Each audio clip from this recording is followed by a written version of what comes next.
On the afternoon of June 19th, 1993, a man in his late 60s was enjoying a round of golf with 3 of his friends. His name was Pete Roberts, and as he looked for his ball near the tall trees at the edge of the course, he couldn't help but smile.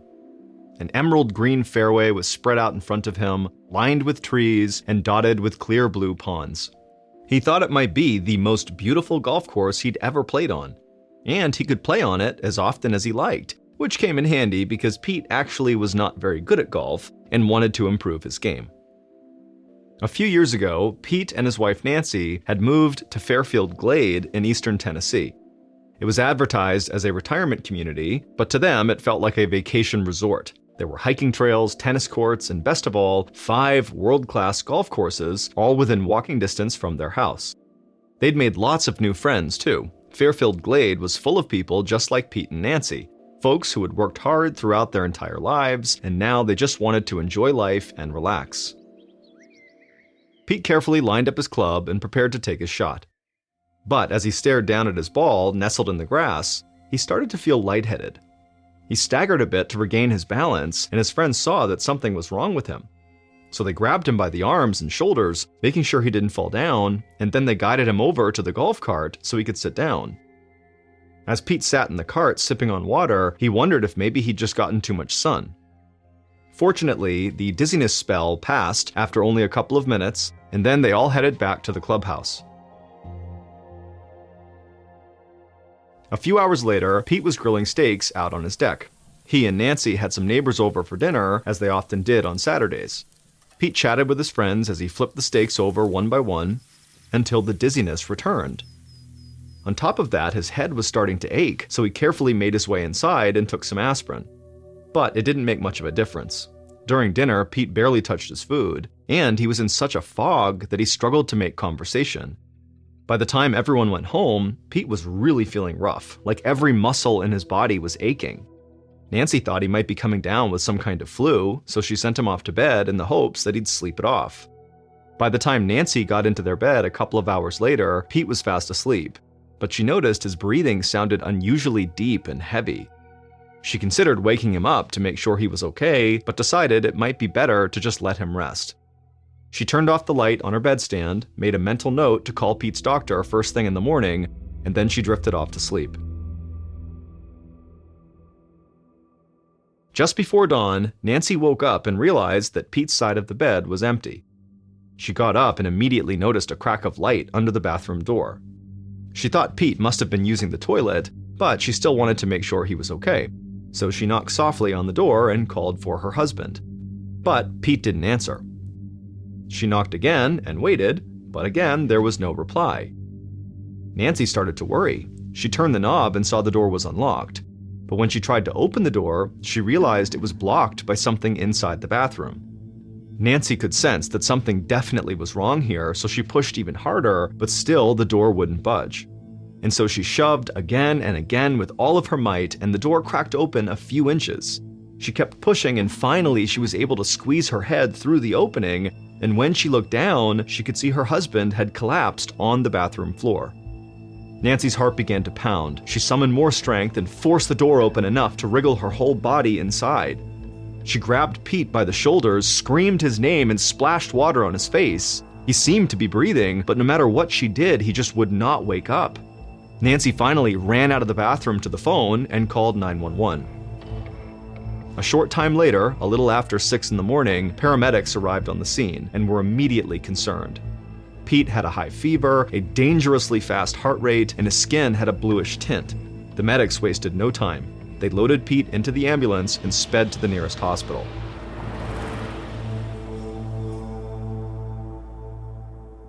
Around the same time, a doctor in his early 30s named David Stenson was in his office at the Cumberland Medical Center getting ready to pack up and go home.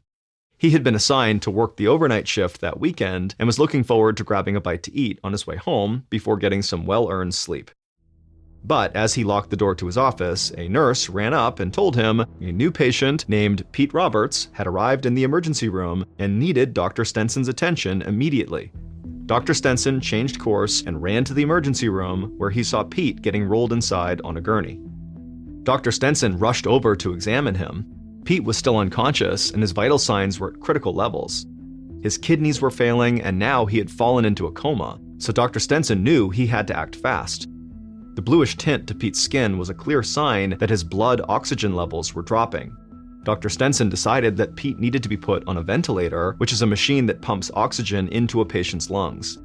The doctor carefully inserted a tube into Pete's mouth and carefully pushed it down his throat all the way to the bottom of his windpipe.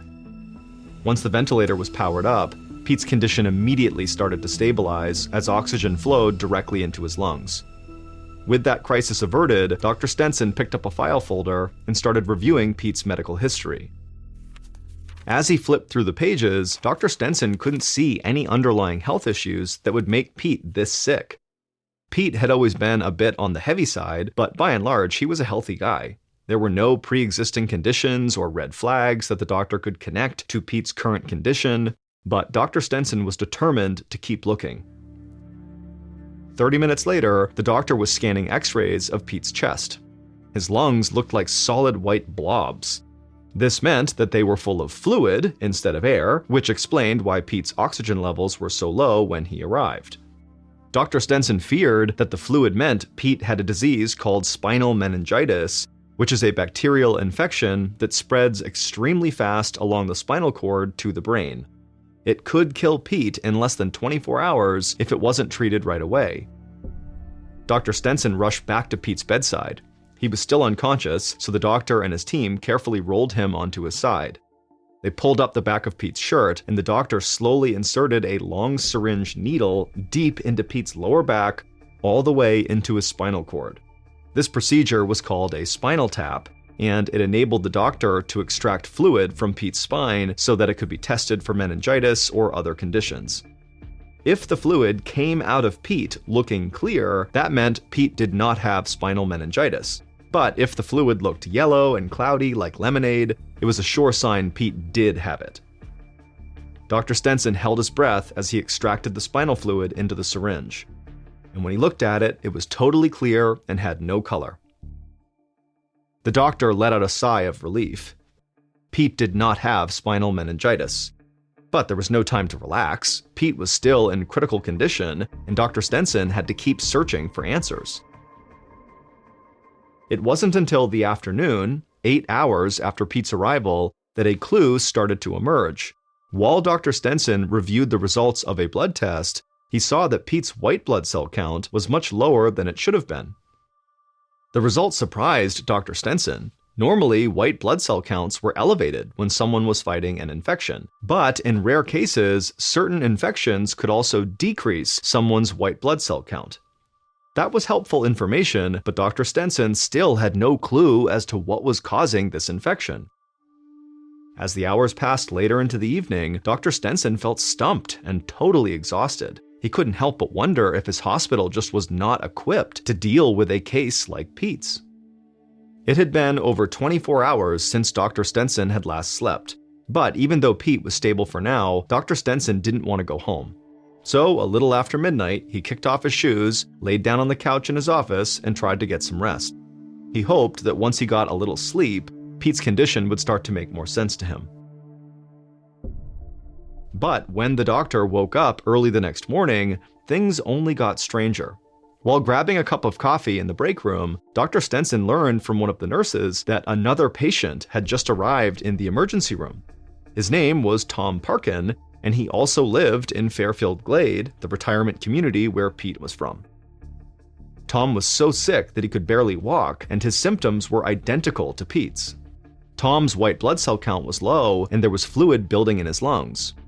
What's more, just like Pete, Tom's medical record showed that he was healthy with no pre-existing conditions that could explain this new illness. Over the coming days, Dr. Stenson ordered additional blood tests on both patients, combing through the results as he tried to figure out what was infecting both of them. But then, on Saturday, June 26th, 6 days after Pete arrived at the hospital, the crisis escalated again. 2 more men from Fairfield Glade arrived at the emergency room, and they too had the same symptoms as Pete and Tom. One of the new patients was in critical condition. The hospital staff did their best to stabilize him, but just a few hours after arriving, he slipped into a coma. Now, Dr. Stenson and his team had a new understanding of how quickly this mystery illness could escalate. But even though this emergency was growing, the doctor started to feel a glimmer of hope. Earlier that morning, he had received the results from a blood test he ordered the day before, and it revealed what the patient's white blood cells had been fighting. It was a bacterial infection called ehrlichiosis that coursed through the bloodstreams of its victims and wreaked havoc on their immune systems. On one hand, this was good information to have, but on the other hand, it created more questions for Dr. Stenson. Ehrlichiosis was extremely rare. The first known case of it had been reported just 6 years earlier, and only around 60 cases had been reported in the entire United States during the previous year. But here, in this tiny retirement community of just 3,000 people, 4 cases had emerged in less than a week. To Dr. Stenson, what was happening in Fairfield Glade seemed statistically impossible. Thankfully, Dr. Stenson learned that the disease could be treated with an antibiotic called tetracycline. He administered it to all 4 of the ehrlichiosis patients, and it didn't take long for them all to get better. But Fairfield Glade was still in significant danger. Ehrlichiosis was extremely dangerous and progressed at a rapid pace. Dr. Stenson knew that if he couldn't figure out what had caused this outbreak and stop it from spreading, that people were surely going to die. So he made a call to Atlanta, to the headquarters of the Center for Disease Control, and requested their assistance. The CDC agreed with Dr. Stenson's assessment and quickly put together a team led by one of the nation's greatest experts on ehrlichiosis, Dr. Reed Gerhardt. Over the next few weeks, Dr. Gerhardt and his team made 10 trips to Fairfield Glade. They studied the area and interviewed residents, they collected samples, and ran extensive tests across the community, both indoors and outdoors. And sure enough, they found the bacteria that causes ehrlichiosis was present in the environment, but only in highly remote areas. Dr. Gerhardt still didn't know why so many people were coming in contact with this bacteria or how to stop it. As Dr. Gerhardt and his team were working through the data, the epidemic was spreading. By the end of the summer, 2 months after Pete Roberts was hospitalized, 7 more ehrlichiosis cases had been diagnosed in Fairfield Glade. And so now Dr. Stenson was treating 11 different people for this illness, and he couldn't help but notice that they were all connected by another quality. All of them, except for one, were men. The ehrlichiosis crisis continued to intensify. Dr. Gerhardt and his team were unable to find a clear answer in the data they had collected over the previous weeks, so the doctor decided to review older research. He dug through every medical journal he could find, looking for possibilities, but found nothing. And then one day, he happened across a battered, yellowed copy of the New York State Journal of Medicine from 1947. It was nearly half a century old, but as he scanned through one of the articles, he stumbled onto something that was very interesting. Moments later, he was on the phone talking to Pete Roberts, the very first resident of Fairfield Glade to get hit with this disease. Dr. Gerhardt had just one question, and it was not about any of Pete's symptoms. It was about Pete's golf game. What Dr. Gerhardt learned in that phone conversation finally cracked the case wide open. Because Dr. Gerhardt was not just an expert on ehrlichiosis, he was also an expert on bugs. And Dr. Gerhardt knew that ehrlichiosis was spread by one bug in particular. When he'd first arrived at Fairfield Glade, Dr. Gerhardt had set to work figuring out where that bug was hiding. The community was bordered on one side by an 80,000-acre nature preserve with miles of walking paths. The preserve featured dense woods that were full of deer, raccoons, bears, and bugs, including the bug that he knew was the culprit. Before that phone call with Pete, Dr. Gerhardt hadn't understood how that bug could be causing this outbreak. For people to get bitten by this bug, they would need to trek off the well-groomed trails and into the bushes and grass where the bug was hiding. From what he was observing, the senior residents of Fairfield Glade were not doing that. But then, as the summer wore on, Dr. Gerhardt discovered yet another connection between all the ehrlichiosis patients. Almost all of them were golfers. And after his phone call with Pete Roberts, he finally understood these golfers were bonded by yet another critical factor, one that explained everything. When they teed off, these golfers had a very hard time centering the club as they swung it down to drive the ball down the fairway. Instead of soaring the ball in the direction of the hole, the ball would shoot diagonally off of their clubs and bounce off into the rough, which is the tall grass that surrounds the main part of the course.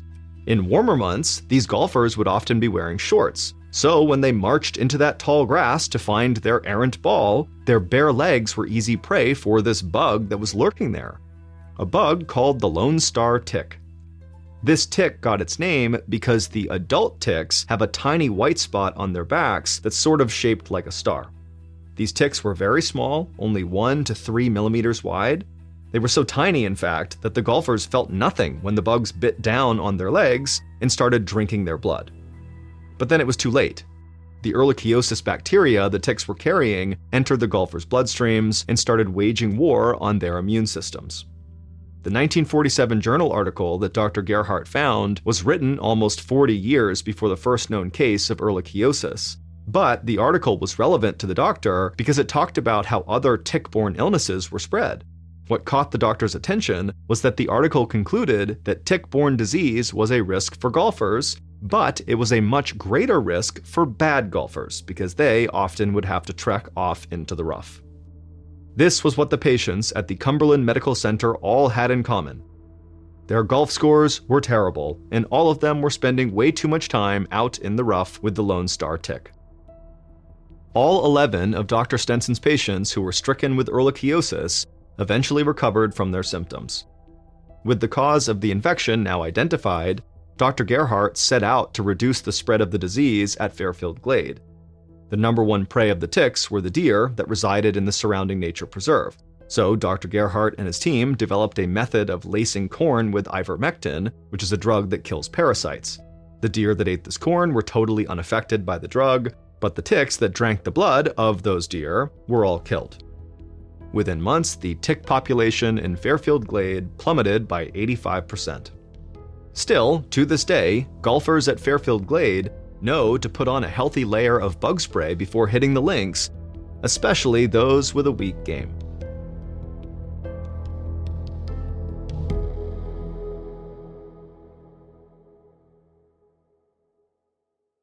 Here is our second story called The Stranger. On a summer afternoon in 2014, a 78-year-old man named Leo hobbled up the steps to his apartment in the city of Tours, which is in central France.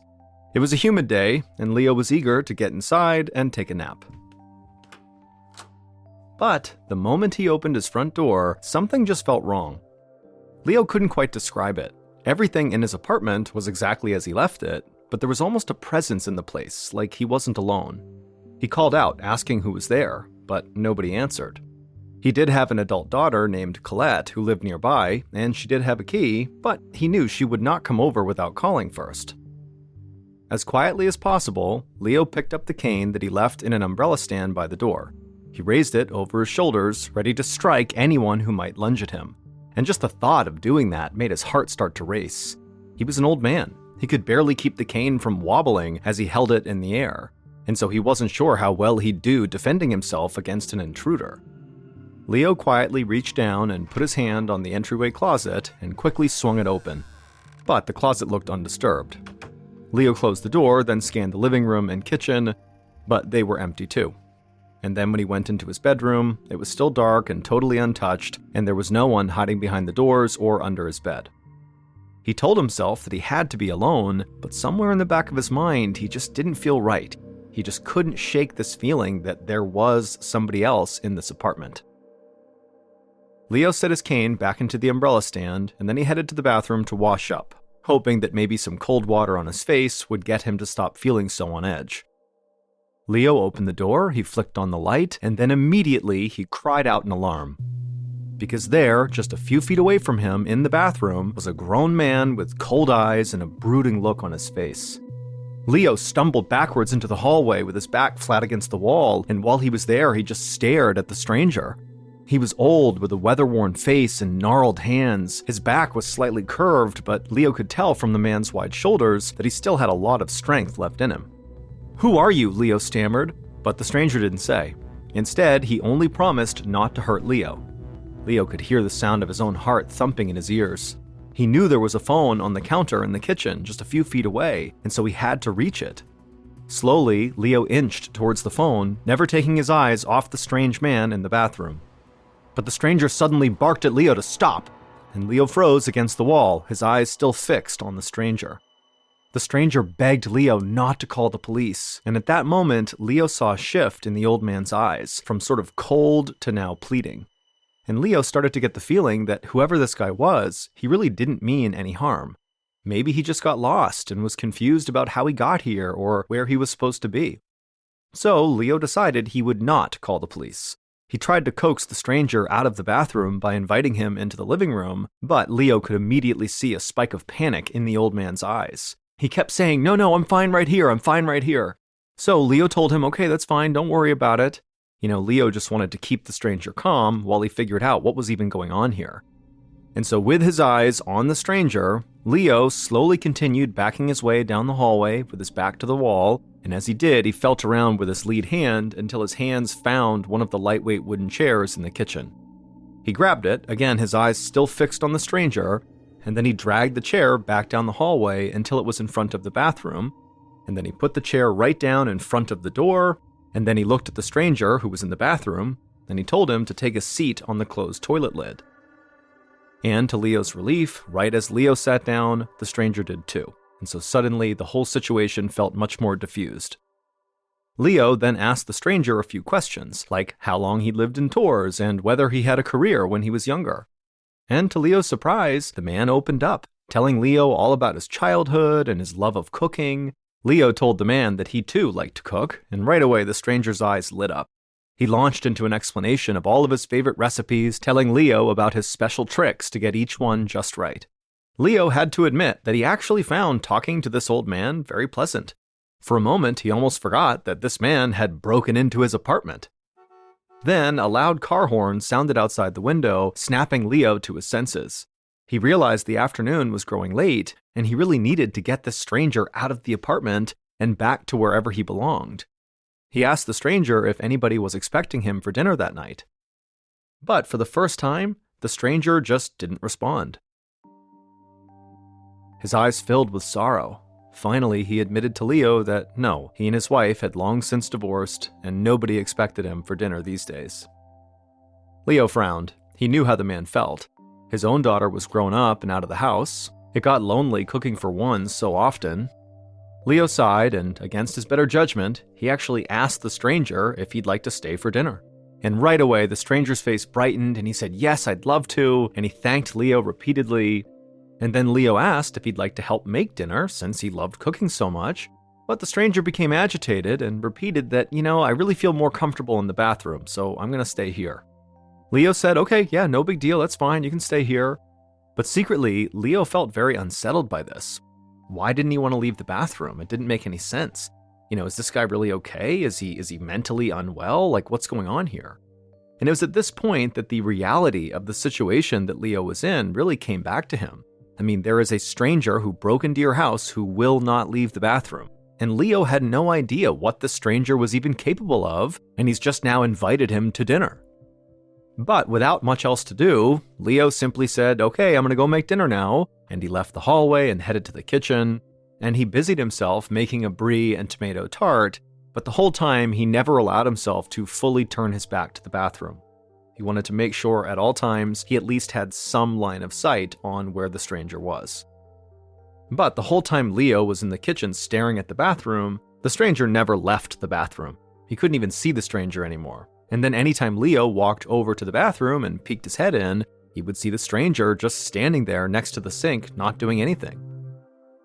40 minutes later, Leo served dinner in the bathroom because the stranger, again, would not leave the bathroom. As for the stranger, when he received the food, he acted like this was totally normal. And if Leo was being honest with himself, he was kind of glad to have this guy here. He liked having the company, even if the company was pretty odd. And so the two men chatted and had their meal together, and then after they were done, Leo was pretty tired and ready for bed, and so as gently as he could, he told the stranger that it was now time for him to leave. But the stranger refused and said, nope, I feel good in the bathroom, I'm going to stay here. Now Leo was starting to get frustrated, and he said, no, really, you have to leave right now. But again, the stranger, just as calm as can be, said, "Nope, I'm going to stay here." Finally, Leo just got mad and practically yelled at this guy to get out of the house now. But the stranger grabbed onto the sink, adamant that he would not go, and he told Leo, "This is my home. I'm staying here." Leo was totally outraged. He had been nothing but kind to this man, and now his patience was totally gone. But when he shouted yet again at this man to get out, the stranger's eyes suddenly went cold. That brooding face returned, and he became aggressive. The stranger shouted that this was his apartment and he was not going anywhere, and he began to pace back and forth beside the tub, warning Leo to leave him alone or else. It was at this point that Leo realized he could not solve this by himself, but he still felt bad about calling the police. He was convinced this stranger was just confused. Leo didn't think he deserved to be arrested. So Leo just started slowly backing away down the hallway away from the bathroom, keeping his eyes fixed on the bathroom in case this guy came running out. And then eventually, Leo reached the kitchen where he was able to reach his phone, and he grabbed the receiver and dialed the number for his daughter, Colette. And then when she picked up, he told her everything that was going on, and she told him she would be there as fast as she could. A few minutes later, Colette was parked outside of her father's apartment. She bounded up the stairs and flung open the front door, and her eyes landed on her father, Leo, who was pacing in the living room looking totally upset, and Leo would say that the elderly stranger was in the bathroom. But when Colette checked, the bathroom was empty. Colette moved quickly from room to room looking for the stranger, but there was no sign of him. She figured he must have fled her father's apartment in the short time it took for her to drive over here. So Colette rejoined her dad in the living room and tried to calm him down, telling him that, the stranger must have left and they'd just change the locks in the morning and everything would be fine. But Leo still seemed really upset, and he just kept pacing around in the living room. To Colette, it seemed like her dad wasn't even listening to her. She put her hands on his shoulders and forced him to stand still, and slowly his eyes did focus on her and his shoulders relaxed. But while Leo did seem to now be more calm, when he began to speak again, Colette became very worried, because her father was talking about the stranger and how upsetting it was that they were here. However, what he was really upset about was actually the stranger's manners, not the fact that the stranger had broken into his apartment. Leo kept saying, how rude it was for someone not to leave when they were asked to leave. And Colette kept telling her dad, that doesn't really matter. He's gone now, and that's the most important thing. Remember, he broke into your house. This is someone who probably is not very polite. But Leo, he just could not let go of how rude this stranger was. And so slowly, as Colette listened to her dad rant about the stranger's poor manners, something about the story just started to feel wrong. Like the way her dad was talking about it just didn't seem like a normal reaction to what had just happened. And so acting on impulse, she grabbed her dad's jacket and ushered her dad to the door and told him they were going to the hospital to make sure he was okay. A few hours later, Colette sat down next to her father's bed inside of the emergency room. It was after midnight, and the doctors had run a full course of tests, including blood work and an MRI. They also had given Leo cognitive and memory tests, and now Colette and Leo were anxiously waiting for the results. Finally, a physician parted the curtains by the bed and walked into the room, and he told Leo that physically, he was basically fine. All of his tests were normal, except for a small damaged area near the base of his brain where a little pocket of connective tissue was missing. The doctor told them that it could be a sign that Leo had early-stage Alzheimer's disease, which causes the loss of memory and cognitive function. Colette felt the blood drain from her face. Alzheimer's is a fatal disease, and she wasn't ready to lose her father to it. But the doctor assured her that it was still too early to know for sure if he had it, and even if he did, the doctor said treatment options now were better than ever. Just in case, the doctor said he was prescribing Leo 2 anti-anxiety medications that are frequently used to treat the symptoms of Alzheimer's. And the doctor said he would keep Leo in the hospital overnight just to make sure he was okay. Moments later, a nurse entered the room with a small water bottle and a little plastic cup with 2 white pills inside of it. After Leo swallowed both pills, it didn't take long for him to relax. Leo promised Colette that he'd be totally fine at the hospital by himself, and she should just come back in the morning. So Colette thanked him and kissed him on the cheek, and then she headed home to get some sleep as well. The following morning, Colette headed back to the hospital, and Leo had just been discharged, and so she was able to collect him and get him out to her car, and then she drove him back to his apartment.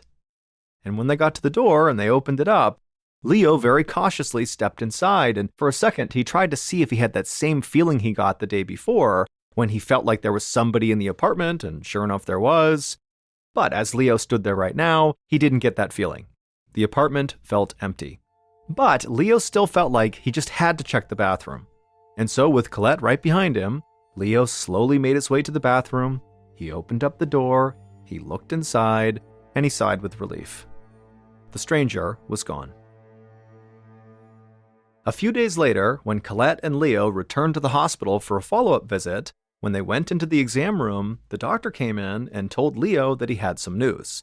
They had discovered something that explained why that stranger was in Leo's house. The doctor told Leo that he was suffering from a neurological condition called comatose syndrome, which prevents people from recognizing familiar faces. Leo thought a stranger was in his bathroom, when in reality, it was actually someone he knew very well. The doctor admitted that he had never seen a case like Leo's, where he could recognize all the people around him except for this one particular person. The doctor said that maybe the combination of comatose syndrome and early-stage Alzheimer's contributed to Leo becoming so confused about who was in his apartment the night he came to the hospital. But before the doctor could even finish, Leo said he did now recognize the stranger for who he was all along. Leo's own face in the bathroom mirror.